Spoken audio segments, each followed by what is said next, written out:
transfer portal offer.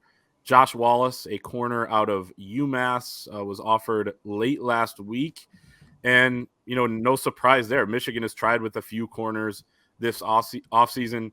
They've landed 8 scholarship transfers, but none of them at that position. And it's an important one that I think Michigan clearly needs help at based on their actions of what they're doing in the transfer portal. But Josh Wallace is a really interesting one to me. He's played at a little bit of a lower level there at UMass, but has played a ton of games, 39 games, 2,197 defensive snaps over 4 seasons, has a ton of experience.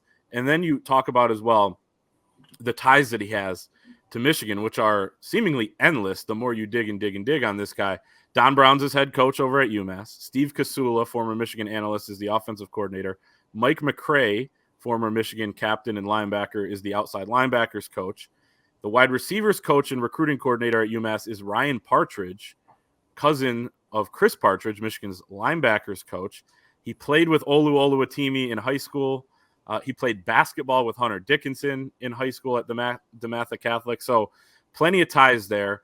And again, it just shows that Michigan is looking for that second corner opposite of Will Johnson. At the very least, somebody who could contribute if you need him to. He may not win the job in fall camp or throughout the season, but if they're able to bring him in, I think that would just add to a room that is a bit of a question mark at this point. But your guys' thoughts on Josh Wallace receiving an offer? My number one thought is that this is going to be a done deal, right? He's coming here to campus, probably going to commit. So I'd be stunned if he wasn't on this team next year. Number two, I think he's more depth. He's not one of those guys that's going to come right in and start, but he's going to compete and he's going to push everybody.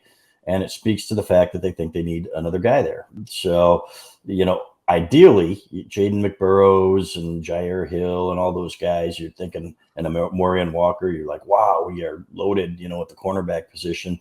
And these guys all had huge springs, but, we saw Morian Walker still has some work to do. It certainly doesn't mean that he's not going to be good, but you know what? Too much depth is not a bad thing. So bring him in, let him compete, and see what happens. If he's a good culture fit, you take him and hope that he helps your team. Yeah, shout out to Don Brown over at UMass. Potentially, he's the player to be named later in the Don Brown trade. So, yeah, I mean, for me, assuming they're able to close the deal, I think that room just sorely needs another body in it. I mean, you don't look at it as, the number 2 cornerback job is a question mark and something that they're going to try and sort out here in fall camp when it approaches. But you can raise the floor of that room just by adding more competition. I mean, I don't want to say they don't have the bodies there, but they don't have the proven bodies there. And you're talking about a guy that's played thousands of snaps at the college level.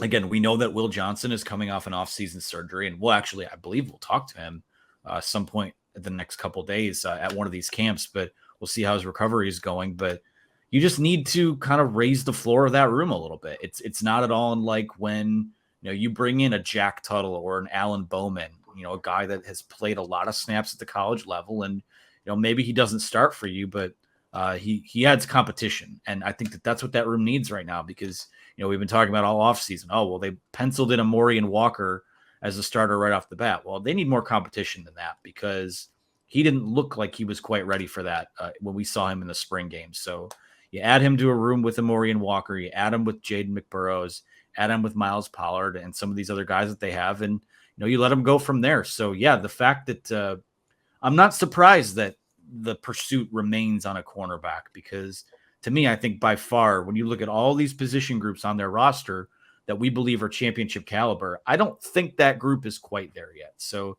add another body. That would be awesome if they're able to find a way to get that done. Definitely. Yeah. And I feel like they could piece something together, with Jaden McBurrows, Amorian Walker, Jair Hill, maybe even Miles Pollard.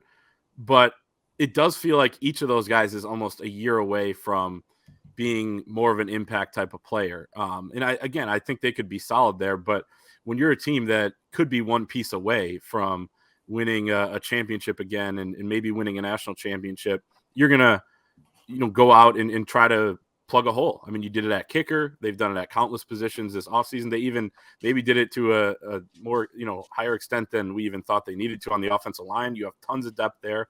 So they're definitely willing to plug some holes. And then the scholarship people out there that are always asking about scholarship numbers, it just somehow works its way out. And some guys obviously, able to pay for their tuition via NIL and things like that. But this is, and it's interesting too with Michigan. They're not only a talented team, but they just have a lot of scholarship type of players as well. I'd be interested to see how other teams are doing that across the country. I assume something similar, but there are going to be a lot of options for this Michigan team this fall. And I think if Josh Wallace is one of those, he could contribute. He's in Norman for a visit to Oklahoma right now, so kind of see how that plays out.